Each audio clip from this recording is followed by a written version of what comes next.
Good afternoon, ladies and some gentlemen, if you guys are watching. So I'm going to show you guys a shampoo tutorial like I had promised. So basically, I already sectioned her hair from ear to ear, and I already detangled her. As you can see, her is like very long, very thick, and very curly. So the first thing that I always advise people to do is to do a clarifying shampoo. And my clarifying shampoo of choice is going to be, where is it? Oh, right here.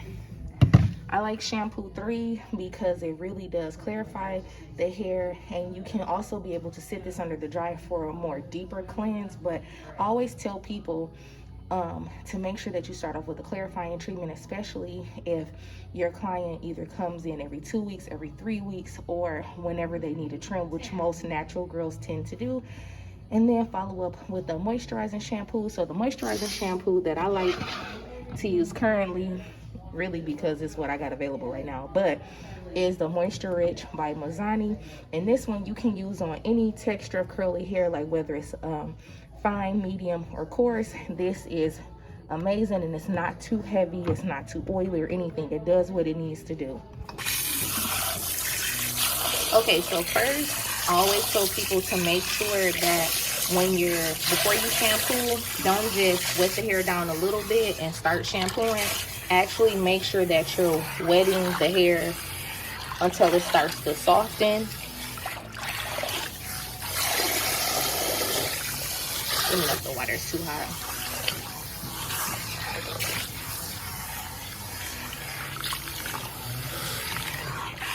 Doing this really does help the shampoo a little bit better because you're actually removing a lot of the film that's on the hair texture, or the hair strand, should I say. But as you can see, like how now her hair is much more curlier than what it was when I first showed you guys. So you want to keep wetting it until it starts to get soft and you start to see that curl pop even more.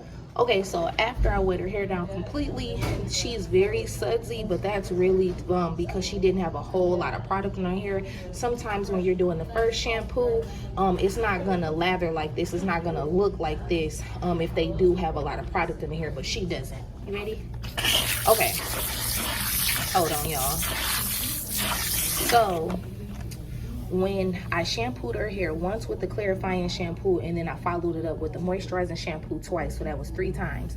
Now when I'm putting the conditioner in, which I chose to do the Mazzani True Textures steam mask, I like this one because it packs the hair with a lot of moisture. But when I'm putting the conditioner in there, I'm making sure that I'm paying attention to the ends. And then I take my water, I add a little bit more water because that helps the product to spread, and it also adds hydration to the hair because hydration is water, H2O. And then I start to just work the conditioner in the hair. Hydration is really important when you're trying to maintain length. So as a stylist, especially a beginner stylist, you should always have a clarifying shampoo and a moisturizing shampoo. Clarifying shampoo, that is going to be up to your discretion of how squeaky clean you want to get it. Personally, I love to use the Shampoo 3 by Paul Mitchell because I know that it removes every single thing. It's almost like Dawn dish soap, but not as harsh, if that makes sense. And it has multi-use purposes. For a moisturizing shampoo, I always have like different kinds of moisturizing shampoos because some shampoos provide a different level of moisture. Like some is like, okay, I could feel some moisture. Some of it is like, okay, that's really, really heavy. You know what I'm saying? Some is like right in between. As a stylist, you should always be trying out new products to help you with your product knowledge so that when you pull your clients to the bowl, you know what to, what am I trying to say? You know what products you're going to grab when you're at the shampoo bowl. And if you don't know, start with a consultation. You should always be giving a consultation to people, even if they are an existing and returning client.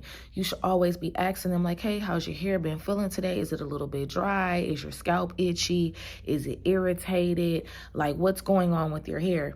And then as you get further down the line, you will know like, okay, should I grab a more reconstructing shampoo and conditioner? You know what I'm saying? For people that they're experiencing a lot of breakage and their hair is dry. I could really go on and on and on about product knowledge. Hopefully I could be able to do like a live where people can actually ask me questions and then I could be able to answer them. But yes, even like conditioners, same thing with conditioners. You can have some that are nice, that are like in between of like heavy and not so heavy, and you have some that are very light, and you have some that are actually heavy.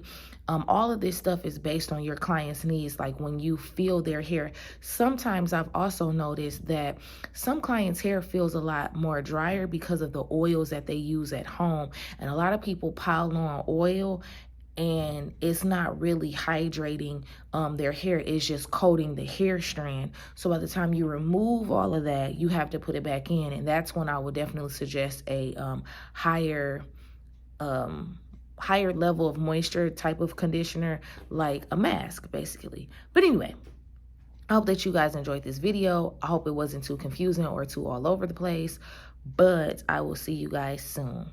Bye.